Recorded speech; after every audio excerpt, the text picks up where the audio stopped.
sebagai moderator dalam presentasi kelompok kami.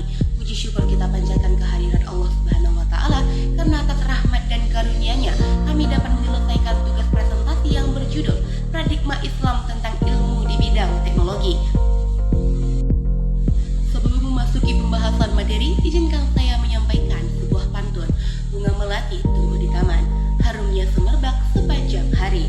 Teknologi maju membawa harapan bila dibimbing nilai Islami. Teman-teman yang kami hormati, perkembangan ilmu pengetahuan dan teknologi telah membawa banyak perubahan dalam kehidupan manusia.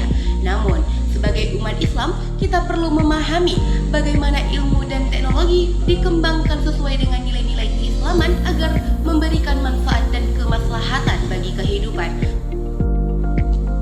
Melalui presentasi ini, kelompok kami akan membahas berbagai aspek mengenai paradigma Islam dalam memandang ilmu dan teknologi, mulai dari dampak perkembangan iptek, pentingnya ilmu dalam Islam, peran ilmuwan muslim, hingga bagaimana akidah menjadi landasan dalam pengembangan ilmu pengetahuan dan teknologi. Tanpa berpanjang kata, marilah kita simak pemaparan materi yang akan disampaikan oleh anggota kelompok kami, yaitu Nia Ramadhani Batubara, Salwa Rasiko Husna, Stevi Anastasia Jingga, Asfika Nur Syiltia Siregar, Rizky Adinda, Davia Syariana Siregar, Pandu Ahdiyaksa Pratama, Agus Primadana, dan Muhammad Nafwan. Selamat menyaksikan.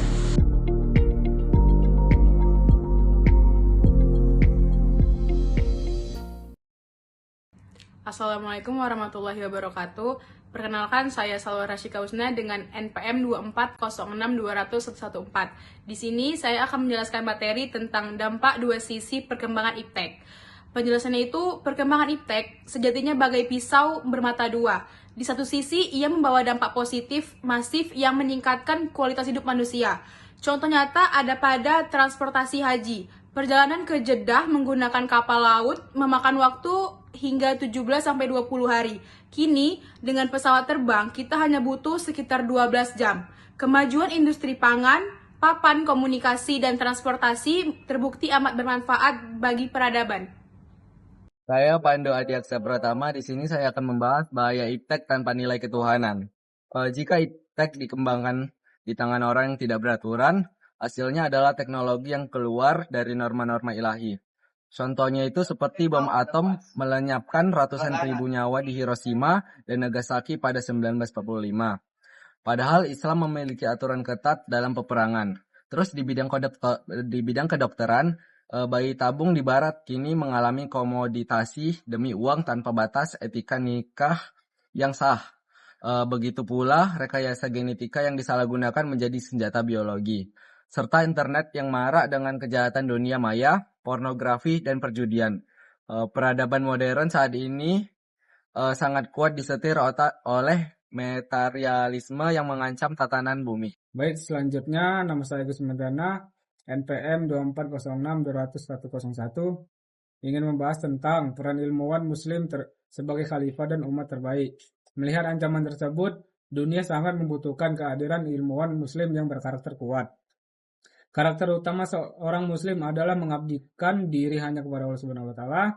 Sesuai surat Al-Zariyat ayat 56, lebih dari itu, ilmuwan muslim mengemban amanah sebagai khalifah fil ard, atau surat Al-Baqarah ayat 30. Untuk memakmurkan dan melestarikan bumi, ia wajib menjaga tiga jalur: komunikasi, harmonis, hubungan dengan Allah, atau habdul minallah, dengan sesama manusia atau habdul minannas, dan dengan alam sekitar atau habdul minan alam. Melalui bekal inilah kita bisa mewujudkan profil khairul ummah atau umat terbaik yang menyuruh kepada kebaikan dan mencegah kemungkaran, sebagai firman Allah dalam surat Al-Imran ayat 110. Saya Muhammad Nahwan dengan NPM 240620148. Kali ini saya akan memaparkan materi tentang paradigma sosialis dan sekuler dalam memandang iptek. Sebelum masuk ke pandangan Islam, mari kita bedah dua paradigma ideologi dunia terhadap iptek. Yang pertama, paradigma sosialis, yaitu pandangan yang menaifkan eksistensi agama secara total. Karl Marx menyatakan bahwa agama adalah candu bagi rakyat dalam paradigma ini. Ilmu pengetahuan murni berdiri di atas materialisme dan dialektis. Kedua paradigma sekuler yang memisahkan agama dari iptek. Agama tidak dihapus, tapi ruang lingkupnya dibatasi hanya pada urusan privat manusia dengan Tuhannya, bukan di ruang publik. Agama dan iptek dipisahkan total secara ontologis, epistemologis, dan aksiologis. Paham sekuler inilah yang memberi andil besar bagi kemunduran peradaban Islam di masa modern. Perkenalkan, nama saya Nia Ramadhani Batubara dengan nomor NPM 240620137. Di sini saya akan menjelaskan mengenai materi paradigma Islam, yaitu akidah sebagai landasan ilmu. Nah, berbeda dengan sosialis dan sekuler, paradigma Islam ini memandang agama sebagai dasar dan pengatur mutlak kehidupan. Segala ilmu pengetahuan wajib dikembangkan melalui berbasis akidah Islam. Al-Quran dan Al-Hadis diposisikan sebagai kaidah fikriyah atau landasan berpikir primer. Fondasi ini termasuk jelas dalam wahyu pertama yang diturunkan, yaitu bacalah dengan menyebut nama Tuhanmu yang menciptakan. Quran Surah Al-Alaq ayat 1. Nah, ayat ini menegaskan perintah membaca, meneliti, dan juga berpikir. Namun, proses Iqra ini tidak boleh lepas dari koridor keimanan, yaitu Bismi Rabbika. Iman adalah asas utama dari seluruh bangunan ilmu pengetahuan manusia. Baik, saya Rizka Dinda dengan NPM 240620125. Di sini saya ingin menjelaskan tentang urgensi menuntut ilmu dan perintah membaca ayat Tanziliyah dan juga Kauniyah. Islam adalah satu-satunya agama yang secara masif mendorong umatnya untuk terus mencari ilmu. Perintah membaca pada surah Al-Alaq ayat 1-5 menggunakan kata qira'ah yang artinya bisa membaca, menelaah, mempelajari, atau mengumpulkan. Luar biasanya, objek yang wajib kita pelajari mencakup dua hal ayat, yaitu ayat Tanziliyah yang tertulis seperti Al-Quran dan juga As-Sunnah. Yang kedua, ayat Kauniyah yang tidak tertulis, yaitu alam semesta, sejarah, masyarakat, dan diri manusia itu sendiri.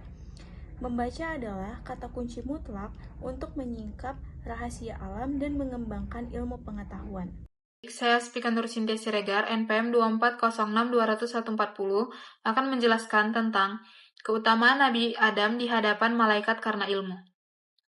Urgensi ilmu juga terlihat saat proses penciptaan manusia. Dalam surah Al-Baqarah ayat 30, malaikat sempat mempertanyakan alasan Allah mengangkat manusia sebagai khalifah yang berpotensi merusak dan menumpahkan darah. Namun, Allah menunjukkan rahasia kesempurnaan manusia melalui ilmu. Allah mengajarkan Nabi Adam nama-nama benda yang tidak diketahui oleh malaikat. Quran surah kedua ayat 31-32. Yusuf Qadrawi merangkum bahwa Allah sengaja menampilkan sisi terbaik Nabi Adam, yaitu kapasitas keilmuannya. Sehingga malaikat pun diperintahkan bersujud sebagai tanda penghormatan. Quran surah kedua ayat 34. Ini bukti sahih bahwa ilmu menaikkan derajat makhluk. Stefi Anastasia Cinda dengan NPM 240620143 ingin memaparkan materi kemuliaan manusia berdasarkan iman, ilmu, dan kepemimpinan. Al-Quran secara eksplisit mengkaitkan ilmu dengan kemuliaan status sosial dan spiritual dalam surah Al-Mujadilah ayat 11. Allah berjanji akan mengangkat derajat orang-orang yang beriman dan berilmu ke tingkat yang tinggi. Selain itu, ilmu juga menjadi prasyarat mutlak dalam kepemimpinan fisik maupun manajerial. Contohnya dalam surah Al-Baqarah ayat 247, Tahalut dipilih menjadi raja karena dianugerah ilmu yang luas dan tubuh yang perkasa. Begitu pula Nabi Yusuf dalam surah Yusuf ayat 55 yang mengajukan diri menjadi bendaharawan negara karena beliau memiliki kompetensi sebagai orang yang pandai menjaga lagi pengetahuan. Saya Davia Syariana Siregar akan melanjutkan materi. Larangan bersikap tanpa ilmu dan ilmu yang menumbuhkan rasa takut kepada Allah. Islam sangat melarang umatnya bersikap sok tahu atau ikut-ikutan tanpa dasar ilmiah. Surah Al-Isra ayat 36 memperingatkan, janganlah kamu mengikuti apa yang kamu tidak punyai pengetahuan tentangnya. Ayat ini menjadi landasan Islam dalam menghargai spesialisasi keilmuan dan profesionalisme. Di sisi lain, muara dari ilmu yang benar adalah spiritualitas. Surah Fatir ayat 28 menyatakan bahwa di antara hamba-hamba Allah yang benar-benar memiliki rasa takut atau khasyah kepadanya hanyalah para ulama atau orang-orang yang berilmu. Semakin luas ilmu seseorang, seharusnya ia semakin tunduk dan takjub pada keagungan Sang Pencipta. Selanjutnya, materi metode dalam memperoleh ilmu. Islam mengintegrasikan peran panca indera, akal, dan wahyu sebagai sarana utama manusia dalam meraih pengetahuan. Ketiga elemen tersebut diaplikasikan melalui 3 metode, yaitu metode bayani yang menekankan pada otoritas teks suci atau nash, metode burhani yang mengandalkan eksperimen empiris dan logika akal, dan yang terakhir itu ada metode irfani atau ilmu laduni yang diperoleh lewat pencerahan langsung dari Allah ke dalam kalbu orang bertakwa.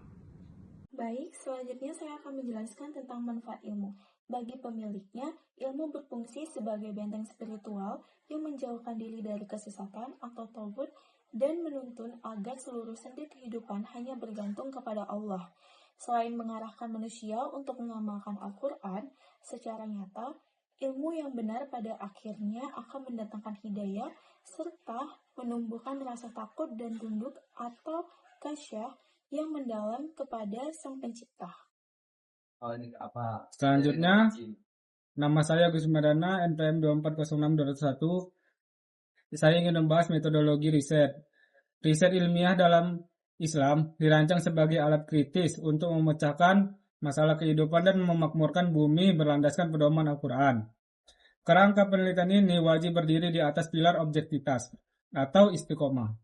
Bebas dari hawa nafsu, berlandaskan kebenaran atau hak, memandang alam secara holistik atau tauhid, mencari hubungan sebab akibat atau sunnatullah, berorientasi manfaat atau ilm nafi, dan mengejarkan keunggulan mutu atau ihsan.